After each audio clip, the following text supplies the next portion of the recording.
Deviens celui que tu es. Tu sens cette phrase te traverser, parce qu'au fond, tu sais que tu t'en es éloigné, et tu ne sais même plus quand ça a commencé. Il y a cette fatigue étrange, pas celle du corps, celle qui apparaît quand tu te regardes vivre et que tu ne te reconnais plus vraiment. Tu fonctionnes, tu tiens, tu comprends tout trop bien, mais tu n'habites presque rien. C'est comme si ton énergie se dissipait goutte après goutte, sans raison claire. Tu n'es pas cassé, tu n'es pas faible, tu es désaxé. Ton esprit va vite, mais ton axe intérieur s'est affaissé. Et ça, tu ne l'avoues à personne. Nietzsche avait mis des mots précis sur ce phénomène. Il avait vu comment un homme peut s'éteindre sans faire de bruit, comment il peut perdre son élan non parce qu'il échoue, mais parce qu'il cesse de se tenir debout en lui-même. Dans un instant, tu vas découvrir ce mécanisme invisible, celui qui te vide, qui te freine, qui te disperse, celui qui explique ce décalage que tu ressens chaque jour, sans jamais l'exprimer. Si tu veux comprendre ce qui t'arrive réellement, abonne-toi maintenant, like cette vidéo et dis-moi en commentaire, qu'est-ce qui draine le plus ton énergie aujourd'hui?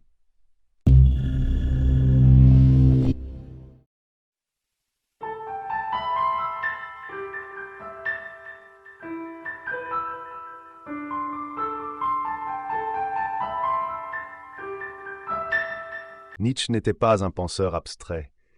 Il n'écrivait pas pour décorer les étagères. Il écrivait pour comprendre une chose, ce qui donne ou retire la force de vivre. Pour lui, l'homme ne se détruit pas par manque d'intelligence. Il se détruit par manque d'élan, par cette usure silencieuse, presque imperceptible, qui fait qu'un jour tu fonctionnes, mais tu n'avances plus vraiment. Il observait déjà des hommes brillants mais épuisés. Des hommes qui savaient expliquer la vie mieux qu'ils ne la vivaient. Des hommes debout en apparence, mais affaissés à l'intérieur. Il disait que le danger n'est pas de tomber. Tomber, c'est clair. On se relève. Le vrai danger, c'est se plier sans s'en rendre compte. Se tasser intérieurement, renoncer millimètre après millimètre, jusqu'à ne plus sentir sa propre direction. Et ce phénomène n'a rien de vieux. Il traverse encore nos journées. Il se glisse dans le travail, dans nos choix hésitants, dans ce moment où tu te demandes « Pourquoi je me sens vide alors que tout va bien sur le papier ?» Dans un instant, on va mettre en lumière le mécanisme précis que Nietzsche avait vu. Un mécanisme qui agit encore en toi et qui explique cette perte d'énergie que tu n'arrives pas à nommer, mais que tu ressens chaque jour. Tout commence par quelque chose de presque invisible. Tu ne fais pas que vivre, tu t'observes vivre. Chaque geste est accompagné d'un regard intérieur, comme si tu étais à la fois l'acteur et le surveillant méfiant de l'acteur. Nietzsche voyait ce glissement comme un poison doux. L'homme cesse d'habiter ses actes. Il se réduit un peu pour être acceptable. Il arrondit ses angles pour éviter le moindre frottement. Il avance, mais sans s'appuyer sur lui-même. De l'extérieur, rien ne se voit. À l'intérieur, quelque chose se serre déjà. Et puis, sans prévenir, quelque chose se divise en deux. Il y a celui qui veut et celui qui juge. Deux voies, deux directions. Tu veux avancer, mais tu attends une permission qui ne vient jamais. Tu veux dire non, mais tu te passes au crible avant même d'oser respirer. Tu veux créer, décider, trancher, mais tu t'évalues comme si tu étais un dossier à valider. Ce dédoublement te coupe net. Il tire ton énergie comme une fuite d'eau silencieuse. Ce n'est pas la vie qui te fatigue, c'est ce regard intérieur qui te surveille au lieu de te soutenir. Et à force, quelque chose s'effondre, lentement, en silence. Une fatigue qui n'a rien à voir avec l'effort.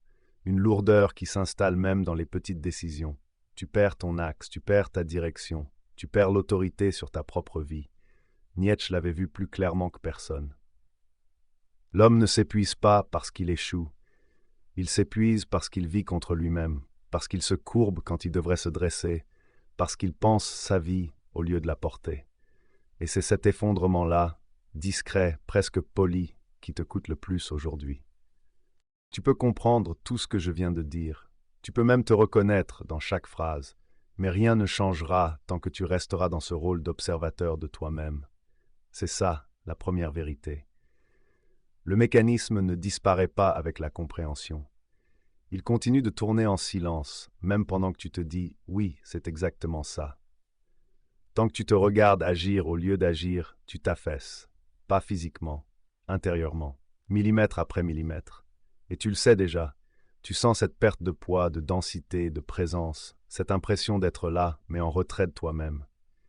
Nietzsche ne te demande pas d'être fort, pas d'être héroïque, pas d'être exemplaire.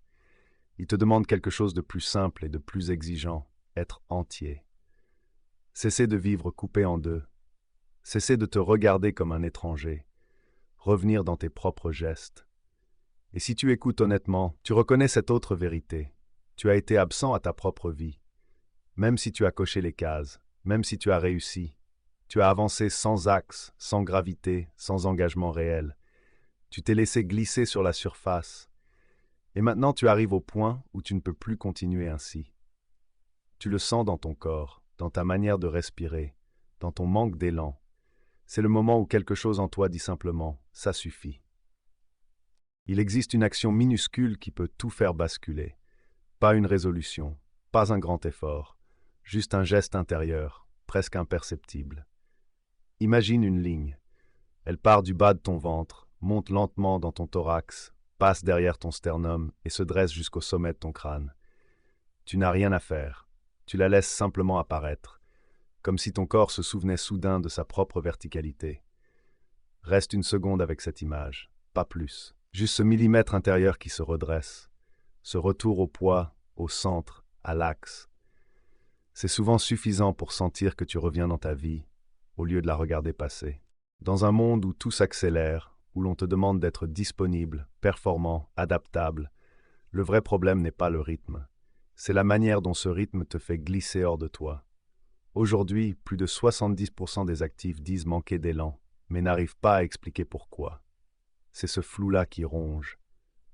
On le voit partout, des journées pleines, mais une vie vide, des agendas saturés, mais une direction intérieure absente. Même des figures publiques en parlent, des entrepreneurs, des artistes, des athlètes.